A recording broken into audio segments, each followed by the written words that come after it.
निवरण कुरु मय देव शुभकार्येषु सर्वदा। ओम जय जय श्री गणेशाय पूजनम, जय जय गणेशनम आह्वानम, जय जय श्री गणेशाय नमो नमः। ओम श्री गणेशाय नमो नमः, गणपते नमो नमः। जय श्री गणेश प्रकटुंड महाकाय सूर्यकोटि संप्रभा, निवरण कुरु मय देव शुभकार्येषु सर्वदा। जय जय श्री गणेशाय नमो नमः। हे प्रकटुंड श्री गुरु चरण सरोज रज, निज मन मुकुर सुधारी, वरनहु रघुमल विमल जसु, चोदायक बलुचारी। बुद्धिहीन तनु जानिके, सुमरहु पवन कुमार, बल बुद्धि विद्या देहु मोहि, हरहु कलेश विकार। जय जय सरस्वती माता, आगे मां जय सरस्वती माता तुम्हें सदा जय जयकार। अखंड नंद बोधाय, शिष्य संताप हरिणे, सच्चिदानंद रूपाय, तस्मै श्री गुरुवे नमः।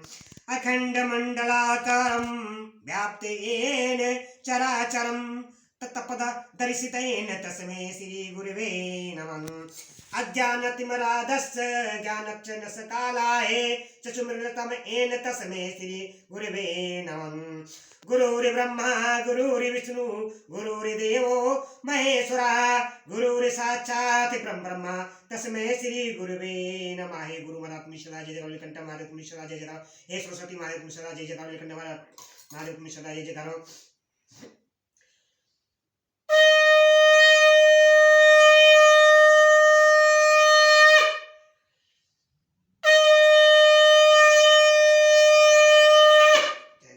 महादेव तुम्हें सदा जय जयकार, नीलकंठ भोलेनाथ महादेव सदा जय जयकार। मैं YouTube चैनल के द्वारा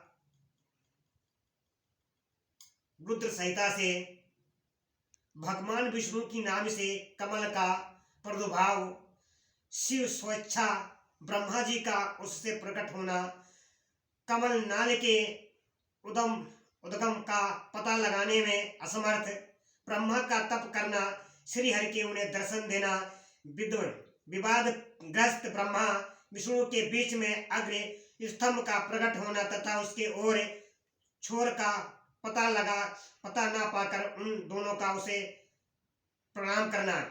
इस कथा को मैं YouTube चैनल के द्वारा सब लोगों को सुनाने जा रहा हूँ। जो भी इस कथा को सुनेगा, मन लगा के उसके घर के सारे दुख भाग जाएंगे, और शेयर करेगा, लाइक करेगा, कमेंट करेगा, आगे शेयर करेगा। जय जय भोलेनाथ तुम्हें सदा जय जयकार भोलेनाथ महादेव। ब्रह्मा जी कहते हैं, देव ऋषि जब नारायण देव जल में शयन करने लगे, उस समय उनकी नाभि से भगवान शंकर की इच्छा बस सहसा एक उत्तम कमल प्रकट हुआ, जो बहुत बड़ा था। उसमें असंख्य नाल दंड थे। उसकी कांति कनेर के फूल के समान पीली रंग की थी तथा उसकी लंबाई और ऊंचाई भी अत्यंत योजन थी।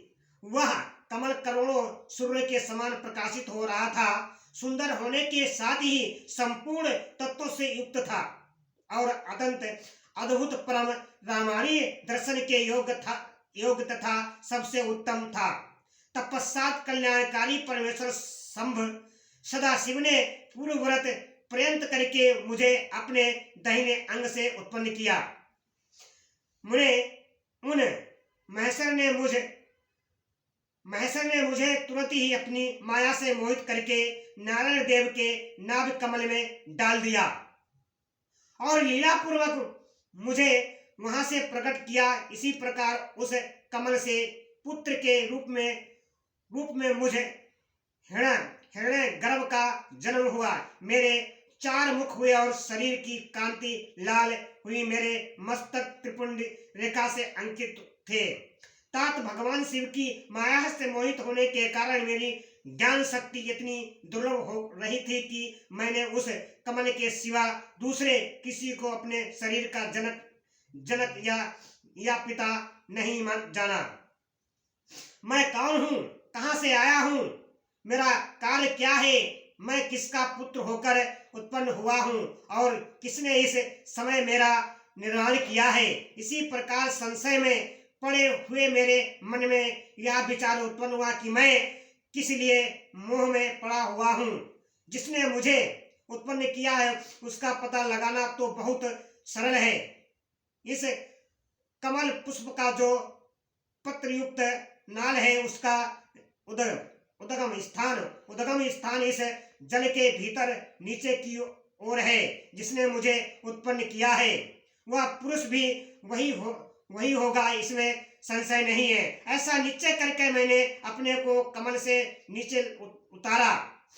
मुने मैं उस कमल की एक एक नाल में गया और सैकड़ों वर्षों तक वहां भ्रमण करता रहा, किंतु कहीं भी उस कमल के उद्गम का उत्तम स्थान मुझे नहीं मिला।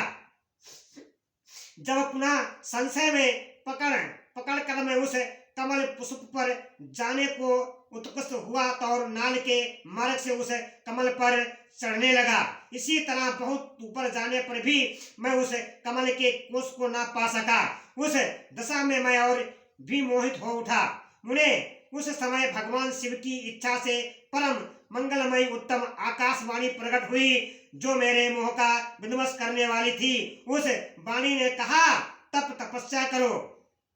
उस आकाशवाणी को सुनकर मैंने अपने जगत माता जगत दाता पिता का दर्शन करने के लिए उस समय पुनः प्रयत्न पूर्वक 12 वर्षों तक घोर तपस्या की। तब मुझ पर अनुग्रह करने के लिए ही चार भुजाओं और सुंदर नेत्रों से शोभित भगवान विष्णु वहां सहज प्रकट हो गए। उन परम पुरुष ने अपने हाथों में शंख चक्र गदा और पाद धारण कर रखे थे। उनके सारे अंग सजल जलधर के समान श्याम कांति से शोभित थे। उन परम प्रभु ने सुंदर पीतांबर पहन रखा था। उनके मस्तक आदि अंगों में मुकुट आदि महामूल्यवान आभूषण शोभा पाते थे। उनका मुखारबिंद प्रसन्नता से खिला हुआ था। मैं उनकी छवि पर मोहित हो रहा था। वे मुझे करोड़ों कामोदों के समान मनोहर दिखाई दिए। उनका वह अत्यंत सुंदर रूप देखकर मुझे बड़ा आश्चर्य हुआ। वे सांवली और सुनहरी आभा से उद्दीसित हो रहे थे। उस समय उन्हें सत्य स्वरूप सर्वात्मा चार भुजा धारण करने वाले महाबाहु नारायण देव को वहां उस रूप में अपने साथ देखकर मुझे बड़ा आश्चर्य हुआ, मुझे बड़ा हर्ष हुआ। तदंतर उन नारायण देव के साथ मेरी बातचीत आरंभ हुई। भगवान शिव की लीला से वहां हम दोनों से कुछ विवाद छिड़ गया। इसी समय हम लोगों के बीच में एक महा अग्रस्तंभ ज्योतिर्मय लिंग प्रकट हुआ। मैंने और श्री विष्णु ने क्रमशः ऊपर और नीचे जाकर उसकी आदि तत्व का पता लगाने के लिए बड़ा प्रयत्न किया, परंतु हमें कहीं भी उसका ओर छोर नहीं मिला। मैं थक कर ऊपर से नीचे लौट आया और भगवान विष्णु भी उसे तरह नीचे से ऊपर आकर मुझसे मिले। हम दोनों शिव की माया से मोहित थे। श्री हरि ने मेरे साथ आगे पीछे और अगल बगल से परमेश्वर शिव को प्रणाम किया। फिर वे सोचने लगे कि यह क्या वस्तु है। इसके स्वरूप का निर्देश नहीं किया जा सकता, क्योंकि ना तो इसका कोई नाम है, ना कर्म ही है।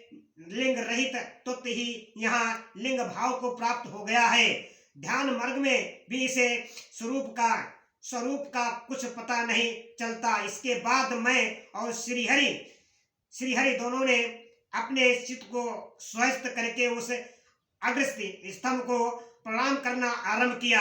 हम दोनों बोले कि महाप्रभु, हम आपके स्वरूप को नहीं जानते। आप जो कोई भी क्यों ना हो, आपको हमारा नमस्कार है। महसान, आप शीघ्र ही हमें अपने यथार्थ रूप का दर्शन कराए। मुनि श्रेष्ठ इसी प्रकार अहंकार से अविष्ट हुए। हम दोनों ही वहां नमस्कार करने लगे। ऐसा करते हुए हमारे 100 वर्ष बीत गए। जय जय भोलेनाथ। इस कथा को मैंने अपनी मुखार बिंदी से बड़ा विस्तार से सुनाया है यूट्यूब चैनल के द्वारा। इस कथा को शेयर करें, लाइक करें, मन लगा के सुने। जो भी इस मन लगा के कथा को सुनेगा, शेयर करेगा, उसके घर में सुख समृद्धि और कलयुग के सारे पाप नष्ट हो जाएंगे। जय जय हर हर महादेव, तुम्हें सदा जय जयकार हो। भोलेनाथ महादेव तुम्हें सदा जय जयकार हो।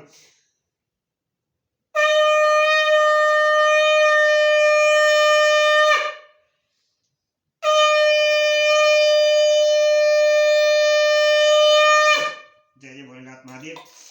ओम नमः शिवाय, ओम नमः शिवाय, ओम नमः शिवाय, ओम नमः शिवाय, ओम नमः शिवाय, ओम नमः शिवाय, ओम नमः शिवाय, ओम नमः शिवाय, ओम नमः शिवाय। जय जय हर हर महादेव, तुम्हें सदा जय जयकार। नीलकंठा माता गौरा पार्वती तुम्हें सदा जय जयकार। हर हर महादेव।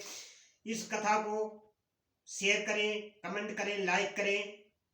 जय जय भोलेनाथ, तुम्हें सदा जय जयकार हो। ओम हर हर महादेव।